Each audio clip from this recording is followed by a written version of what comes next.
நாங்கள் கரவலை மீன் தான் வந்து வாங்கியிருக்கிறோம். நாங்கள் வகை வகையாக மீன் வந்து அடிக்கடி வாங்குவோம். உடன் மீன் இங்கே பாருங்க, ஒரு ரத்தம் வலியக்கூடிய மாதிரியான உடன் மீன் தான் நாங்கள் கூடுதலாக வாங்குறது. அதில் போயிருங்க அதுரா நம்ம வந்து சேவை செய்யணுமென்று சொல்லி நினைச்சாரோ இல்லையென்று சொன்னால் சுகபோகத்தை அனுபவிக்கணுமென்று சொல்லி நினைச்சாரோ தெரியாது. அவரின் எண்ணமாக இருந்தது. நடந்த நிகழ்வு வந்து கண்டிப்பாக தெரிஞ்சிருக்கும். என்னென்று சொன்னால் ஒரு பெரியோரு மோசமான ஒரு வரலாறு. இது வந்து ஒரு கடல் தாண்டி வந்த ஒரு காதல். காதல் மலர்ந்திருக்குதுன்றேக்க வந்து கண்டிப்பாக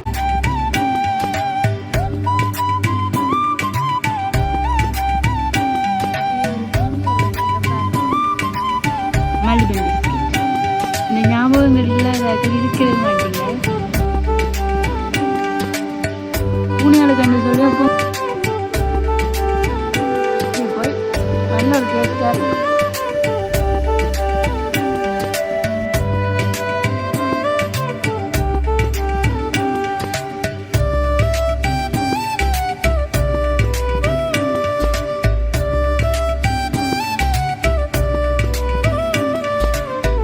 வணக்கம், நான் தாரகா. இன்றைய தினம் பார்த்தீங்களா சொன்னால் காலமையே இந்த காணொலியை வந்து எடுக்க வெளுக்கிட்டுட்டேன். ஏன் இந்த காணொலி எடுக்கிறேன்னா இங்கே என்னட்ட வந்து உறவுகள் ஒரு விடயத்தை பற்றி கதைக்க சொல்லியிருந்தேன். அது வேறு ஒன்றும் இல்லை, மரணத்தை பற்றி தான். எனக்கே மரணத்தை பற்றி கதைக்க சொல்ல ஒரு திக்கண்டு போட்டது. ஆனால் அதை பற்றி மரணத்தை பற்றி வந்து அலசி ஆராய்ஞ்சு பார்க்க நிறைய சுவாரஸ்யமான விஷயங்கள் வந்து எடுக்கக்கூடிய மாதிரி இருந்தது. அப்போ அவையல் சொல்லிக்கிறேன், சும்மா இருந்து கதைக்காம ஏதாவது சுவாரஸ்யமான விஷயங்களோடு செய்யுங்கோவன் என்று சொல்லி அப்போ நான் காலமே எடுக்க வளர்க்கிட்டுட்டேன். என்னெல்லாம் வம்பிடுதோ அதை எல்லாம் எடுப்போம் என்று சொல்லிட்டு அப்போ ஒவ்வொரு கட்டமாக வந்து பார்த்து கொண்டு போவோம். அப்படியே இன்றைக்கு வந்து எப்படியும் நான் ஒன்றில் மதிய சமையல் சமைப்பேன், இல்லாட்டி இரவுக்கு வந்து சமைக்கக்கூடிய மாதிரி இருக்கும். அப்போ அதையுமே வந்து பார்ப்போம். தொடர்ச்சியாக காணொலியை பாருங்கோ. நான் வந்து ஒவ்வொரு கட்டத்திலையும் ஒவ்வொரு இன்ட்ரெஸ்டிங்கான விஷயங்களை வந்து சொல்லிக்கொண்டே இருப்பேன். இந்த காணொலி உங்களுக்கு பிடிச்சிருந்தா சப்ஸ்கிரைப் பண்ணி சப்போர்ட் வந்து தாங்க. இப்போ வாங்க காணொலிக்குள்ளே போகலாம். காலமை வந்து வெங்காயம் அரைச்சி போட்டு வெங்காய மிளகாய் ரொட்டியும் வெங்காய கறியும் சம்பல் தேத்தனி வாழைப்பழம் மண்டெல்லாம் காலமை சாப்பாடு. நாங்கள் கரவலை மீன் தான் வந்து வாங்கியிருக்கிறோம். வகை வகையாக வந்து இருக்குது.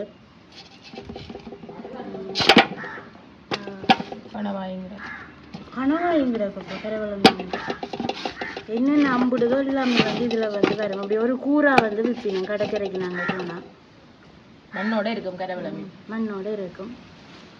சரி, இப்போ நாங்கள் அதை வந்து வெட்டி சொதி வைக்கலாம், குழம்பு வைக்கலாம், தீயல் வைக்கலாம், என்னென்றாலும் செய்யலாம். முதல்ல எடுக்கவே அது வந்து சாப்பிட்டு கொண்டிருக்கே அது பிடிச்ச மீன். காய்கறிலேயே ஒரு மீன் கிடக்கு பார்த்தீங்களா? ஒன்றும் செய்யலாம், வேலை சேர்க்க அப்படியே அப்படி வரும். அதுதான் கரவலை மீனோட ஸ்பெஷல் என்னென்னு சொன்னால் மலிவாக கிடைக்கும். ரெண்டாவது வந்து சின்ன சின்ன மீன்கள் எல்லாம் அங்கே வாங்கலாம். சத்தாவும் வந்து இருக்கும். அந்த சின்ன சின்ன மீன்கள் எல்லாத்தையும் சாப்பிடுங்க. எங்களுக்கு பக்கத்துலேயே கடல் இருக்கிற வழியாக இது எங்களுக்கு ஒரு வளமாகவே இருக்குது இந்த மீன்ன்றது. நாங்கள் வகை வகையாக மீன் வந்து அடிக்கடி வாங்குவோம். உடன் மீன் இங்கே பாருங்க, ஒரு ரத்தம் வலியக்கூடிய மாதிரியான உடன் மீன் தான் நாங்கள் கூடுதலாக வாங்குறது. அதுவும் கடற்கரைக்கு போய் இந்த கரவலை மீன் தான் வாங்குறது. சந்தைக்கு போனால் கொஞ்சம் விலையாக இருக்கும். அங்கே வந்து பெரிய பெரிய மீன்கள் எல்லாம் நாங்கள் வாங்குவோமே, முரல் மீன், சீலா மீன், அதெல்லாம் சந்தையில் வாங்குகிற மீன்கள்.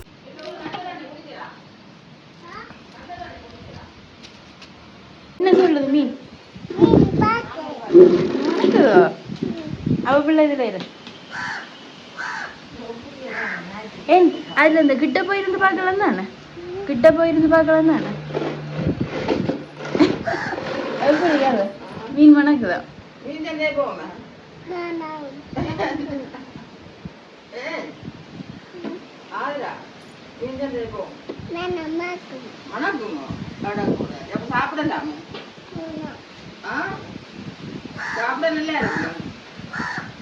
நாங்க சோயா மீன் தான் சாப்பிடுறோம். நாங்க மீன் இல்லாத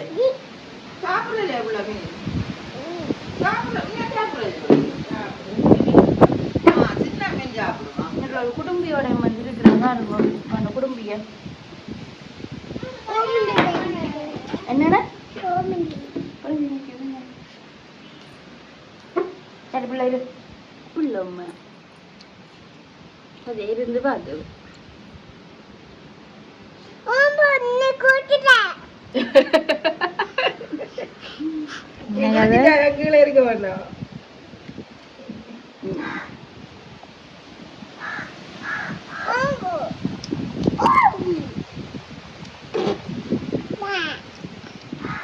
குளிச்சாக்களுக்கு இருக்கக்கூடாது. என்னென்ன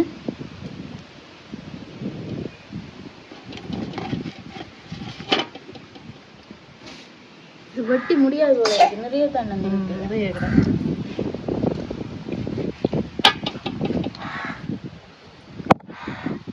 வந்திருந்தாச்சு. இன்றைய நாளில் வந்து கொஞ்சம் விஷயங்களை காட்டிட்டு எங்கள் அன்புறவு கேட்ட கேள்விக்கான பதிலை வந்து நான் சொல்ல போகிறேன். அவள் என்னட்டு கேட்டிருந்தது என்னென்று சொன்னால் வந்து மரணத்தை பற்றி நீங்கள் என்ன நினைக்கிறீங்க? ஏனென்று சொன்னால் இப்போ வந்து வயசு வித்தியாசம் இல்லாமல் இறப்புகள் நடந்து கொண்டிருக்கின்றன ஒரு பக்கம். இன்னொரு பக்கம் வந்து நான் இன்னும் கொஞ்சம் காலம் இருக்கணும், இன்னும் கொஞ்சம் காலம் இருக்கணும் என்று சொல்லி நினைக்கிறார்கள் கொஞ்சம் பக்கம். இன்னும் ஒரு பக்கம் வந்து தங்கண்ட பொறுப்புகளால் இன்னும் ஒரு கொஞ்சம் காலம் இருக்கணும். இன்னொரு பக்கம் தங்கண்ட சொத்துக்களை ஆண்டு அனுபவிக்கணும் என்று சொல்லி கொஞ்சம் காலம் இருக்கணும் என்று சொல்லி அந்த மரணத்தை பார்த்தா ஒரு பயம் ஒரு பக்கம் இருக்கும். இன்னொரு பக்கம் வந்து பொறுப்புகளால் மரணம் கொஞ்சம் தள்ளி போனால் நல்லா இருக்குமே என்ற மாதிரியான ஒரு சூழ்நிலை இருக்கும். இன்னொரு பக்கம் வந்து மரணமே எனக்கு வேண்டாம், நான் வந்து இந்த உலகத்தில் தொடர்ச்சியாக வாழணும், ஏனென்றா என்னால் அத்தனை விஷயங்களையும் ஆண்டு அனுபவிக்க வந்து நாட்கள் காணாமல் இருக்குது. எங்கள் மனித மனம் என்ன சொல்லுங்க, அப்போ எதை கொடுத்தாலும் காணாது அந்த ஒரு மனசு தான்.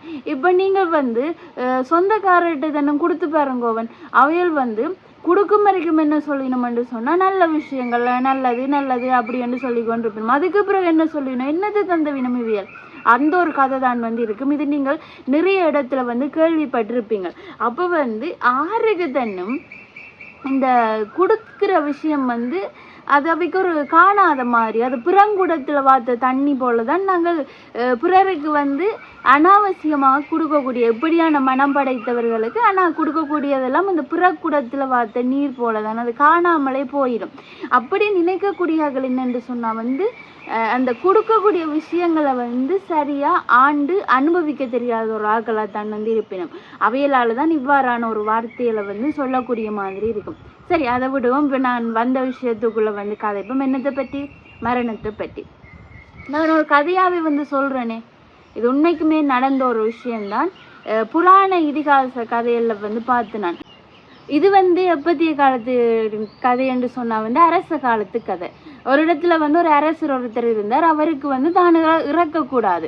ஏனென்று சொன்னால் இப்போ இருக்கிற எங்கண்ட மக்களுக்கே நாங்கள் சாகக்கூடாது, நாங்கள் வாழணும் என்று சொல்லி நினைக்கிறார்கள் நிறைய பேர். ஓமோ இல்லையோ பலரும், எங்களோட கதைக்கிற பலரும் வந்து இல்லை. ஏனென்று சொன்னால் எல்லாம் முடிஞ்சுதம்மா, நான் இருக்கிற காலத்துக்கு இருந்து சந்தோஷமாக இருந்துட்டு போவோம், படுற கஷ்டமெல்லாம் பட்டுட்டேன், படுற சந்தோஷமெல்லாம் பட்டுட்டேன், இனிமே வந்து என்ன, இனிமே மற்றாக்களையும் வாழ வச்சுட்டு நான் போய் சேருவோம். அப்படியான மனநிலை இருக்கிறார்கள் தான் கூடுதலாக எங்களோட கதைக்கிறார்கள் வந்து இருக்கிறோம். உண்மைக்குமே பாராட்டத்தக்கக்கூடிய ஒரு நபர்கள் தான். ஏனென்றால் அவைகள் கஷ்டப்பட்டு வளர்ந்து முன்னேறி தங்கண்ட சுகங்கள் எல்லாத்தையுமே வந்து அனுபவித்து, அப்படி தங்கண்ட சுகங்களை அனுபவிக்க வந்து பிறரையும் வாழ வைக்கணும் வந்து பலவித செயற்பாடுகள் செஞ்சு இன்றைக்கு ஓய்வு பெற்ற நிலையில இருக்க கூட என்ன செய்யணும்னா, நீங்கள் சந்தோஷமா இருக்கணும், மற்றாக்கள் சந்தோஷமா இருக்கணும், முகம் தெரியாத நபர்கள் எல்லாம் சந்தோஷமா இருக்கணும் என்று நிறைய விஷயங்கள் வந்து செய்யணும். அவையில் உண்மைக்குமே பாராட்டக்கூடியாக்கள் தானே.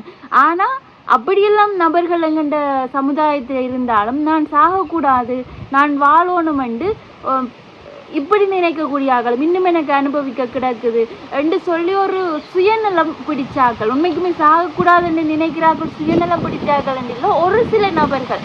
ஒவ்வொருத்தருக்கு சிந்தனையை பொறுத்து தான் அது இருக்குது. காத்து குறையட்டுன்னு கதைக்கிறேன் பார்த்தீங்களா, காற்று சுழண்டு அடிக்குது, இடைக்கிட வந்து இந்த காற்று அடிக்க வந்து நாங்கள் கதைக்கிறது வந்து கொஞ்சம் கேட்காது தானே. அப்போ காற்று குறைய விட்டு கதைப்ப மாட்டேங்க கொஞ்சம் குறைஞ்சு கொண்டு வந்துட்டு, அப்போ அந்த தாங்கள் வாழ்ந்தா காணுமென்று சொல்லி நினைக்கிறார்கள், இன்னும் வாழணுமென்று அப்படி நினைக்கிறார்களுக்கு மட்டும்தான் வந்து நான் இந்த சுயநலம் பிடிச்சாக்கள் என்று சொன்ன ஒரு விஷயத்த வந்து சொல்லிக்கொள்கிறேன். அப்போ இந்த அரசர் என்ன சொல்கிறாருன்னு சொன்னால், நான் வந்து நிறைய காலம் வாழணும். ஏனென்றா ஒரு அரசராக இருக்க அரசருக்கு வந்து நிறைய செயற்பாடுகள் இருக்கும், அதோட நிறைய சுகபோகமான வாழ்க்கையும் வந்து இருக்கும் தானே. அப்போ ரெண்டில் எதை நினைச்சாரோ தெரியாது, தான் நிறைய காலம் இருந்து சேவை செய்யணுமென்று சொல்லி நினைச்சாரோ இல்லையென்று சொன்னால் சுகபோகத்தை அனுபவிக்கணுமென்று சொல்லி நினைச்சாரோ தெரியாது. அவரின் எண்ணமாக இருந்தது நான் சாகக்கூடாது அப்படி என்ற ஒரு எண்ணம். அப்போ இப்படியெல்லாம் கதை வந்து கொண்டிருக்கு. அரசர் சாகக்கூடாதுன்னு நினைக்கிறாராம். அரசர் தொடர்ச்சியாக வாழணும், அவருக்கு வந்து இறப்பண்டு ஒன்றே வரக்கூடாதாமண்டே ஒரு முனிவர் ஒருத்தர் வந்தார். முனிவர் வந்து சொன்னார், இப்படி ஒரு இடம் இருக்குது, அந்த இடத்துல வந்து ஒரு சுனை ஒன்று இருக்குது, அந்த சுனையில் இருக்கிற அந்த அருவியில் வந்து தண்ணி அந்த தண்ணி எடுக்கிறதே கஷ்டம். அந்த தண்ணியை வந்து நீ எடுத்து அந்த தண்ணியை குடிச்சா என்று சொன்னால் இறப்பண்டு ஒரு விடயம் வந்து உன்னை தேடி வராது. யமதர்மராயன் உன் வாசல் படியில் எட்டியே பார்க்க மாட்டேன். ஒன்று அரசருக்கு சரியான புழுகம். அரசர் போகிறார், அரசர் விரைஞ்சு போகிறார். போயிட்டு அந்த சுனையில் இருக்கிற அருவியில் வந்து தண்ணியையும் எடுத்துட்டு குடிப்பம் கொண்டு போகும். நல்லா மெலிஞ்சு வாடி வதங்கி ஒரு காகம் வந்து அதில் நிற்கிது. காகம் கதைக்குது. காகம் என்ன சொன்னது? அரசே அரசே கொஞ்சம் பொறுங்கோ, என்ற கதையை கேளுங்கோ. அப்போ அரசர் சொன்னார், கை கட்டினது வேக்கட்டாம போதப்பா, நீ கொஞ்சம் அமைதியாரு, நீ என்ன இது முனிவராக்கள், நீ மாறுவேடம் போட்டு வந்திருக்கிற, கொஞ்சம் அமைதியாரு, நான் அந்த குடிச்சிட்டு வாரு.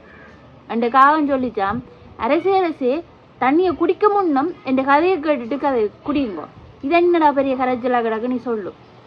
அந்த காகம் சொல்லிச்சான், இது உங்களை போலதான், நானும் நிறைய காலம் வாழணும்னு சொல்லி ஆசைப்பட்ட ஒரு பறவை. அப்படி ஆசைப்பட்டிருக்க எனக்கும் ஒரு முனிவர் தான் இந்த ஒரு இடத்தை வந்து காட்டினவர். நீங்களாச்சும் தண்ணி அள்ளித்தான் குடிக்கணும், நான் சொண்டை வச்சா காணும் குடிச்சிடுவேன். நான் மலமலன்னு குடிச்சிட்டேன்.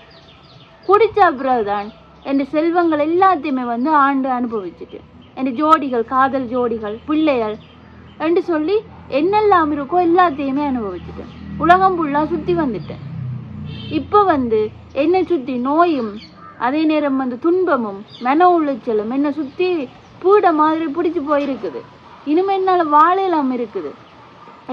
என்னோட சேர்ந்த ஆக்கள் எல்லாம் உலகத்தை விட்டு போட்டினோம். இனிமேல் இருக்கிறார்கள் எல்லாரும் என்னை திரும்பி கூட பார்க்க மாட்டேனுமே. என்னால் பறக்க இயலாது, என்னால் ஒரு சாப்பாடு தேடி போக இயலாது. இன்னும் என்னை பார்த்தா வந்து நிறைய நோய்கள் இருக்குது. அப்போ இப்படி இருக்கிற என்னோட யார் பழகுவினம்? ஒருத்தருமே வந்து பழக மாட்டேனும். அப்போ நான் தனி மேலே இந்த இடத்துல இருக்கிறேன். நான் செய்ய நினைக்கிற விஷயம் என்னண்டா, என்னை போல முட்டாள்தனமான விடயத்தை யாருமே நினைக்கக்கூடாது. இயற்கை ஒன்று இருக்குதுண்டா, அந்த இயற்கைக்கு புறம்பா எவனொருவன் ஒரு செயற்பாடு செய்கிறானோ அவன் வந்து வாழ்க்கையில் அழிவு பாதையை நோக்கி நகர்கிறான். அந்த விஷயத்தை தான் நானும் செஞ்சேன். நான் இன்றைக்கு அனுபவிக்கிறேன், நீங்கள் அனுபவிக்க கூடாது. அரசே, இந்த தண்ணியை நீங்கள் திருப்பி இருந்த இடத்துலையே ஊற்றுங்கோ. நீங்கள் இன்னும் ஆண்டு அனுபவிக்கணும்னு சொன்னால் முடிஞ்ச வரைக்கும் அனுபவிங்கோ. உங்களோட சேவையை பிறருக்கு பழக்குங்கோ. நீங்கள் இல்லாத இடத்தை அவர்கள் நிரப்புவார்கள். அப்போ இந்த உலகத்தில் உங்களுக்குன்னு சொல்லி ஒரு நேர கணக்கு இருக்குண்டா, அந்த நேர கணக்கில் என்னெல்லாம் முடியுமோ அதை செயற்படுத்துங்க. அதை விட்டுட்டு நான் இன்னும் வாழணும், இன்னும் ஒரு கொஞ்சம் காலம் கிடைச்சி அப்படி செஞ்சுருக்கலாம், இப்படி செஞ்சுருக்கலாம்னு சொல்லி தயவு செஞ்சு யாருமே இந்த இடத்துல யோசிக்காதீங்க. இப்போ உண்மையான வாழ்க்கைன்ற ஒரு விடயம் என்ன தெரியுமோ, மரணத்தின் தருவாயில் கூட தான் பாசம் வச்சிருக்கக்கூடிய உறவுகளை பற்றியும் தன்னை பற்றியும் தனது சமுதாயத்தை பற்றியும் நினைக்கக்கூடிய ஒருவனுக்கு வந்து அந்த மரணம் என்பது வந்து என்ன சொல்றது, சில நேரம் கடவுளை வந்து இல்லை வேண்டாம் இன்னும் கொஞ்ச காலம் வாழட்டும்னு சொல்லி விட்டாலும் விடுவான். ஏனென்று சொன்னால் திருப்பவும் காற்று. இப்போ நல்ல விஷயங்கள் சொல்லிக்க இந்த காற்று வந்து சோலையை அடிக்கும்.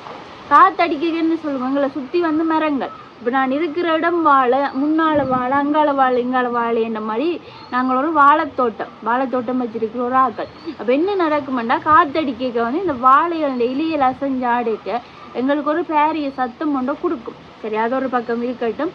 இப்போ வந்து என்னதை பற்றி காய்ச்சினா, இந்த மரணிக்கும் தருவாய், அதாவது பிறப்புக்கும் இறப்புக்கும் இடையில இருக்கக்கூடிய இந்த காலகட்டத்தில் எங்களால் எவ்வளவு தூரம் வாழ முடியுமோ அவ்வளவு தூரம் வாழுவோம். முடிஞ்ச வரைக்கும் வந்து மற்றாக்களை அவா கொலை செய்யாமல், அதாவது வந்து நாங்களும் அவா கொலை, அதாவது வாழ வேண்டிய காலத்தில் எங்களுக்கு என்று சொல்லி ஒரு வாழ்க்கை இருக்குண்டா, இயற்கைக்கு புறம்பாக ஒரு செயற்பாட்டை செஞ்சு அதன் மூலமாக வந்து உயிர்களை வந்து மாற்றிக்கொள்வது, உயிர்களை மாய்ப்பிக்கிறது, அந்த மாதிரியான செயற்பாடுகளை செய்யாமல் விட்டால் உண்மைக்குமே உலகம் வந்து அழகாக இருக்கும். அப்போ பிறப்புன்ற ஒரு விஷயம் இருந்தால் இறப்புன்ற ஒரு விஷயம் இருக்கும். அந்த இறப்பு இயற்கையாக நிகழ்ந்தால் அந்த இயற்கையாக நிகழ்கிற காலப்பகுதியில் இயற்கையான நிறைய செயற்பாடுகள் இயற்கையை எங்களுக்கு அளித்துள்ள வரங்களை வச்சு கொண்டு செயற்படுத்தக்கூடிய மாதிரி இருக்கும்.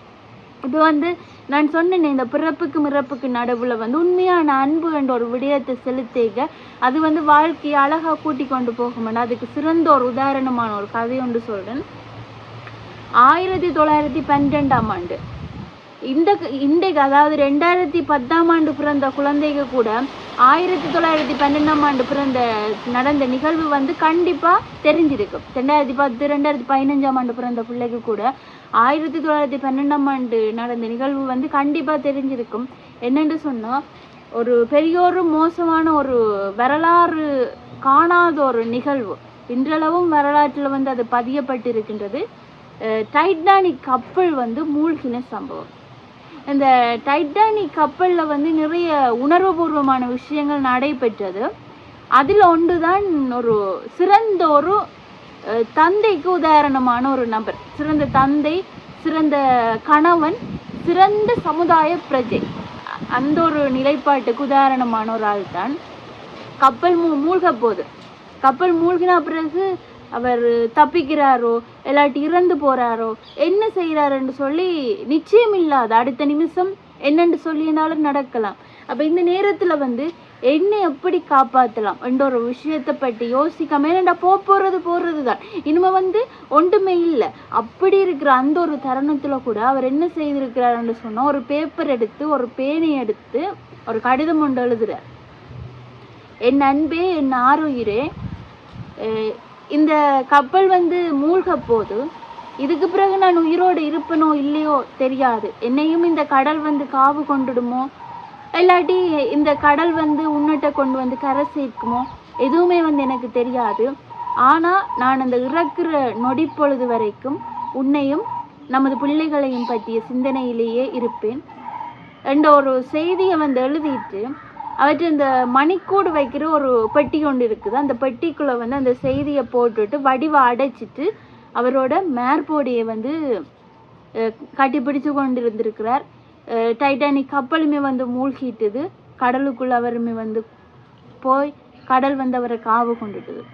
அதுக்கு பிறகு உடல்களை வந்து அகழ்வாராய்ச்சி நடைபெற்று கொண்டிருக்குது. கடலுக்குள்ள உடல்களை வந்து எடுத்து கொண்டிருக்கணும். அப்படி எடுத்து கொண்டிருக்க ஒரு உடல் ஒன்று கிடைச்சது. அந்த உடலுக்குள்ள வந்து ஒரு கடிதம் ஒன்று இருந்தது. அந்த கடிதத்தில் வந்து இவ்வாறான வரிகள் வந்து எழுதப்பட்டிருந்தது. உண்மைக்குமே வந்து பாருங்கோ, அந்த இறக்குற நேரத்தில் கூட தன்னுடைய மனைவி தன்னுடைய பிள்ளைகள் என்று சொல்லி அவர்களை நேசித்து அவர்களுக்காக ஒரு கடிதம், அந்த ஒரு விஷயத்தில் வந்து ஒரு பெரிய ஒரு என்ன சொல்கிறது, சமுதாயத்தில் இப்படி ஒரு நபர் வாழ வேண்டும் என்ற ஒரு விடயத்தை வந்து காட்டிட்டு போயிருக்கிறார். அப்போ வந்து நாங்கள் இந்த வாழும் தனைக்கும் எங்கண்ட உறவுகளுக்குன்னு சொல்லி உறவுகளை மதித்து எங்களை மதித்து வாழைக்கு அந்த வாழ்க்கை வந்து கண்டிப்பாக அளப்பெரிய சொத்தாக மாறும். இது வந்து இவருடைய காதல் கடிதம். உண்மைக்குமே காதல் என்றது வந்து அது ஒரு அழகான ஒரு விஷயம். அந்த காதல் வந்து சில பேற்ற வாழ்க்கையை மாற்றலாம், இன்னும் சில பேற்ற வாழ்க்கையை வந்து அழிக்கலாம். இது வந்து ஒரு கடல் தாண்டி வந்த ஒரு காதல் கடலுக்குள்ளேயே முடிந்து போய் விடுகின்றது. ஒரு கடல் தாண்டி போகிற நேரத்திலேயுமே வந்து இந்த காதல் மலர்ந்திருக்குதுன்றேக்க வந்து கண்டிப்பாக அது ஒரு உணர்வுபூர்வமான ஒரு விடயம். அந்த விடயத்தையுமே இந்த தருணத்தில் வந்து உங்களோட பகிர்ந்து கொள்கிறேன். அப்படியே ஆதிராவும் ரித்திக்கும் பார்த்தீங்களன்னு சொன்னால் வெளுக்கிட்டு நிற்கிறோம். எங்கே போயினோம்னு கேட்போம். வாங்கும் எங்கே ஆறு பிள்ளைக்கு இந்த சட்டை எடுத்தது, இந்த அச்சா சட்டை கிட்ட வாங்க வடிவு அல்ல குஞ்சு. அண்ணா கூப்பிடு, அண்ணா கூப்பிடு, தலையில அண்ணா கூப்பிடு, தலையில கூட்டி கொண்டு ஓடியா. வேற என்ன வரும் அதில் போயிருவோம். நீங்கள் மாதிரி இருங்க.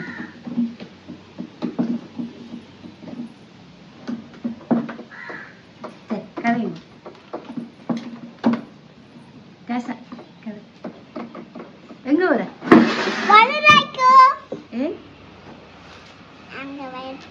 வரட்டாமா உங்களையா கூப்பிட்டது. அதிரா குட்டி சூப்பரா இருக்கீங்க.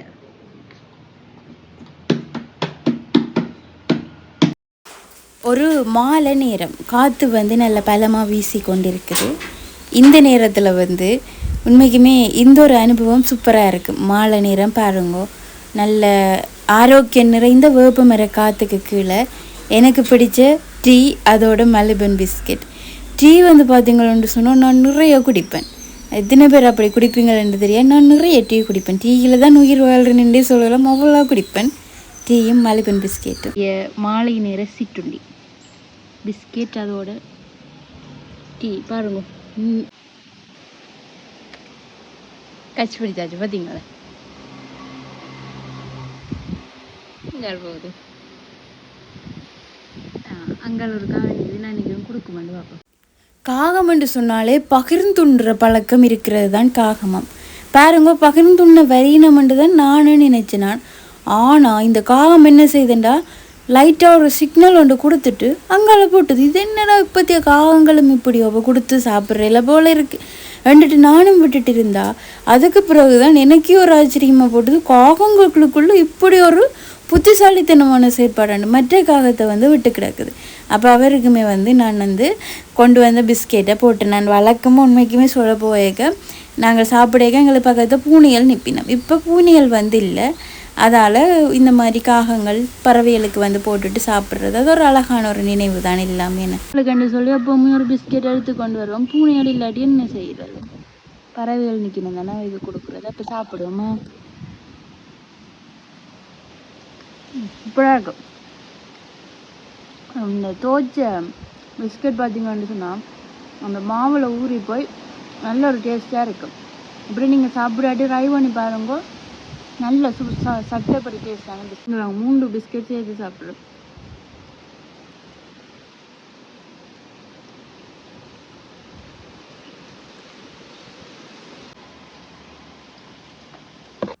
இப்போ நான் செய்கிறது சோம்பேறி முட்டை பொரியல். இது என்ன சோம்பேறி கோழியிலிருந்து எடுத்த முட்டை பொரியல்னு சொல்லி நீங்கள் யோசிப்பீங்க. அதுதான் இல்லை. என்னென்று சொன்னால் அம்மா வந்து கொஞ்சம் வெங்காயத்தை பெருசாக வெட்டிட்டா.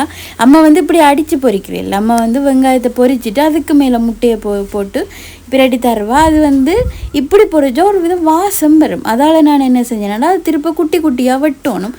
என்ன டம்மா தான் வந்துட்டா, சரி நீ உண்டை இஷ்டத்து பொரித்து சாப்பிடண்டு.